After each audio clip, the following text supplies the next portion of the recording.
नमस्कार दोस्तों, आप लोगों के सामने फिर उपस्थित हूँ एक नए प्रश्नों के साथ। मेरा नाम दीपक झा है और मेरे यूट्यूब का चैनल का नाम ज्ञान सरोवर है।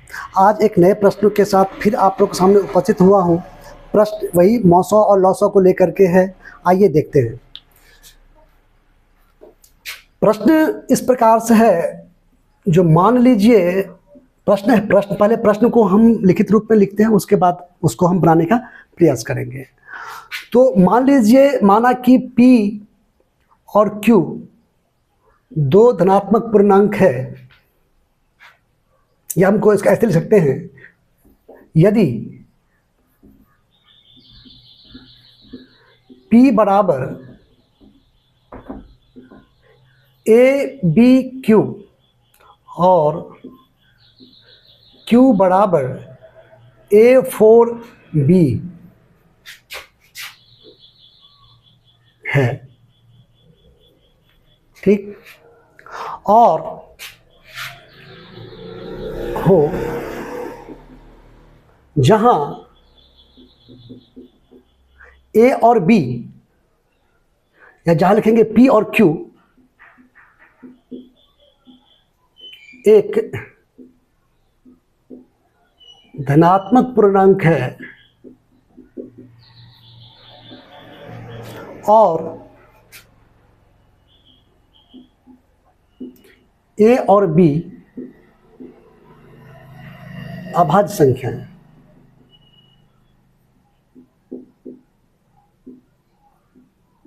है, तो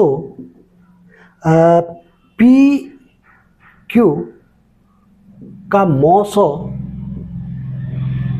और लॉसों क्या होगा? क्या होगा?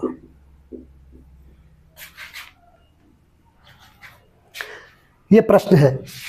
यदि P बराबर ABQ और Q बराबर A4B, तो हमको P और Q का मौसों ज्ञात करना है।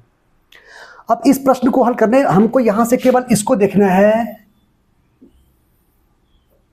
जो P बराबर ABQ और Q बराबर A4B, तो हमको P और Q का मौसों और लॉसों ज्ञात करना है। इस दो लाइन को हमको गौर से देखना है। अब इस प्रश्न को हल करने से पहले हम कुछ और बातों को रखते हैं, उस पर ध्यान दिया जाए। कहने का मतलब ये, यदि 25 बराबर 5, या मान लेते हैं 50 बराबर हो जाएगा 2 गुने 5 गुने 5, कहने का मतलब इसका हो जाएगा 2 के पावर 1 और 5 के पावर 2। और यहाँ मान लीजिए 30 है, तो इसका क्या हो जाएगा? 2 तिया 6, 2 पंचे 10, 2 तिया 6 पंचा 30। ये तो यहाँ 5 के पावर जो है वो 1 है, 2 के पावर 1, 3 के पावर 1 और 5 के पावर भी 1। अब यहाँ पे प्रश्न ऐसा रहेगा, ऐसे, और 30 बराबर रहेगा 2 × 3 × 5। यहाँ पे 2 है। मतलब यहाँ पे P हम मानते हैं 50 को और Q मानते हैं 30 को, जिसके अभाज्य गुणनखंड को घात के रूप में लिखा गया है। अब इस प्रश्नों को देख करके इस प्रश्न को समझ सकते हैं। यहाँ P को हम 50 मानते हैं और Q को मान लिया अभी 1 मिनट के लिए 30 मानते हैं। तो इसका यदि हमको मौसों ज्ञात करना होगा तो हम क्या ज्ञात करेंगे? दोनों में उपस्थित कौन है? 2, मौसों 2 हो गया। इसी तरह यदि P बराबर ABQ और Q बराबर A4B दिया है, तो PQ का मौसों क्या होगा? बहुत सिंपल है।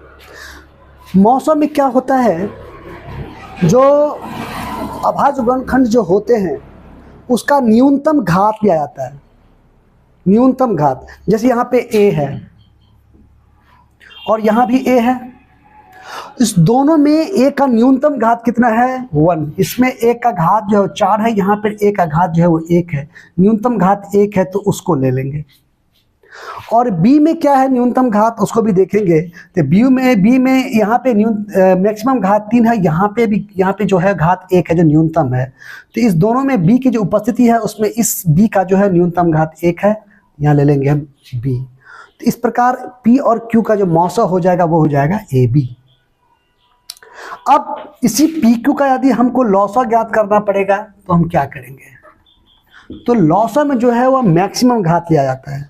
तो मैक्सिमम घात ए का मैक्सिमम घात क्या है, A4, दोनों में ए का मैक्सिमम घात ये है, और इसमें जो मैक्सिमम घात है और बी का जो मैक्सिमम घात है वो इसमें है, इसमें 1 है, इसमें 3 है, तो इसको लेंगे। और ए का जो मैक्सिमम घात है वो इसमें है, इसमें 1 और इसमें 4 है, 4 है, तो इसको लेंगे। समझ में आ गया। तो हमको ये समझना है जो अभाज्य गुणनखंड के विधि से जो हम मौसा नौसा निकालते हैं उसमें जो अभाज्य संख्याओं का जो मैक्सिमम घात होता है उसको ध्यान में रखा जाता है और न्यूनतम घात होता है उसको ध्यान में रखा जाता है। उभयनिष्ठ अभाज्य संख्याएं जो होती है उसके मैक्सिमम घात और मिनिमम घात को देखा जाता है। जैसे p का अभाज्य गुणनखंड, p कोई संख्या होगा, अब कोई निश्चित संख्या नहीं है, यहाँ पे अचर है, ये चर मान है ये, तो इसकी कोई संख्या तो है नहीं स्पष्ट। तो मान लीजिए कोई एक संख्या होगा जिसका अभाज्य गुणनखंड इस प्रकार से है, और q भी एक कोई संख्या होगा जिसका अभाज्य गुणनखंड इस प्रकार से है। अब जैसे यहाँ पे हमने उदाहरण में दिखाया था, यहाँ पे मान लो कोई संख्या 50 है, कोई संख्या 30 है, तो इसका जो हम अभाज्य गुणनखंड लिखे उसमें 2 का घात 1 हुआ, 5 का घात 2 हुआ, और इसमें 2 का घात 1 है और 3 का घात भी 1 है, तो 5 का घात भी 1 है। तो इस दोनों का मतलब यहाँ पे हम कर सकते हैं जो 50-30 का मौसा कितना होगा, 2, क्योंकि इसमें दोनों में उपस्थित जो है वो 2 है। तो अब दोनों, अगर मान लीजिए यहाँ पे कुछ और उपस्थित रहता है, जैसे यहाँ पे 5 भी उपस्थित है, तो इस दोनों में एक ही घात है, तो दोनों सेम घात है, तो एक ही लेंगे।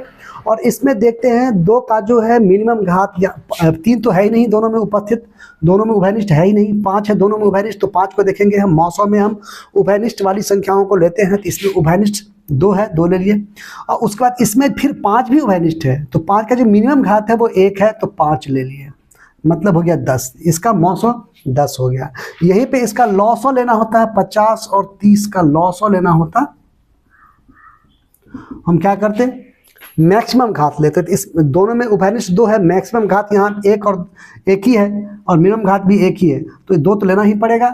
और साथ में हमको 3 जो है वह दोनों में नहीं है, तो अभी 3 को हम रखते हैं। अब यहाँ ऐसे लिख सकते हैं, 3 के पावर 0 भी लिख सकते हैं, ऐसे भी लिख सकते हैं। और यहाँ 3 के पावर कुछ नहीं है तो 1 है, 3 के पावर 0 का वैल्यू 1 होता है, तो 1 का गुना में कोई वैल्यू नहीं होता है, इसलिए लिखे और ना लिखे कोई फर्क नहीं पड़ता है। तो यहाँ पे 3 का मैक्सिमम घात कितना है, 1 है, तो 1 ले लिए, क्योंकि इसमें 0 है, इसमें इसको ले लेंगे। और 5 का मैक्सिमम घात कितना है, 2, तो इस वाले को ले लेंगे, इसको नहीं लेंगे। अब ये इसको गुना कर लेंगे, 25 25 दूनी 50 और 3 150। तो इस प्रकार हम देखते हैं प्रश्न इस प्रकार से रहेगा, यदि P बराबर ABQ और Q बराबर A4B या कोई भी इस तरह का प्रश्न हो, तो हम अगर लौसा लेने का प्रयास करेंगे और मौसा लेने का प्रयास करेंगे, तो मौसा हम मिनिमम घात जो उभयनिष्ठ है, उभयनिष्ठ संख्याओं में जो मिनिमम घात होगा उसको लेंगे। और यदि लौसा ज्ञात करने के लिए कह रहा है तो उभयनिष्ठ संख्याओं में जो मैक्सिमम घात होगा उसको लेंगे। इस प्रकार हमको लौसा मौसा निकल जाएगा। अब हम एक प्रश्न को और हल करते हैं।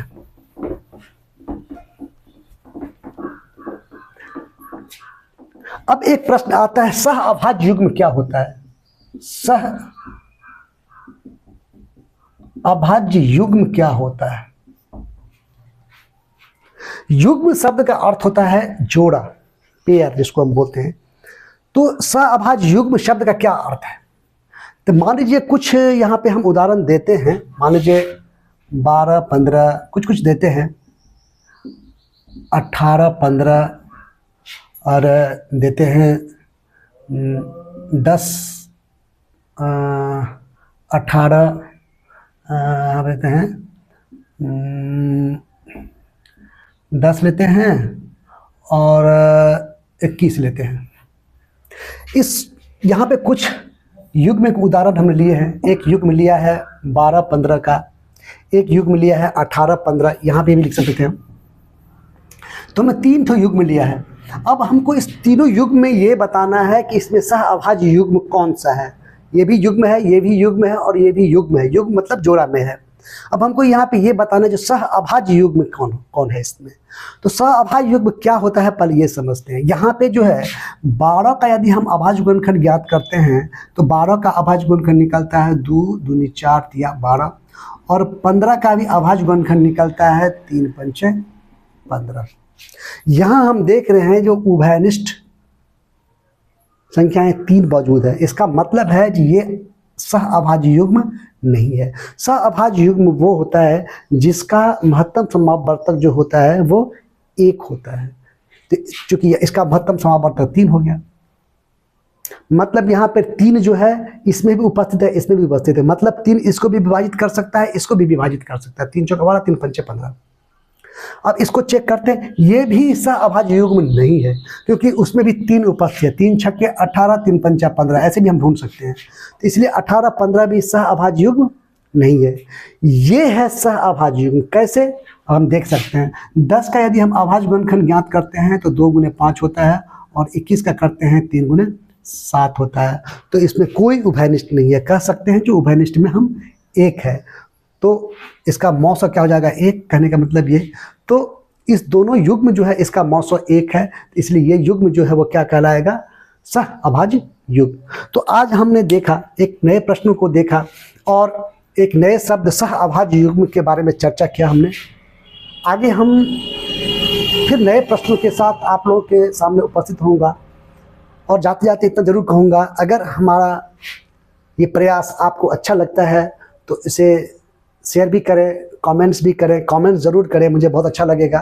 और शेयर भी करें, इसको सब्सक्राइब भी करें और कुछ न कुछ कमेंट अवश्य दें। फिर आगे मुलाकात होगी नए प्रश्नों के साथ। तब तक के लिए धन्यवाद। Bye bye.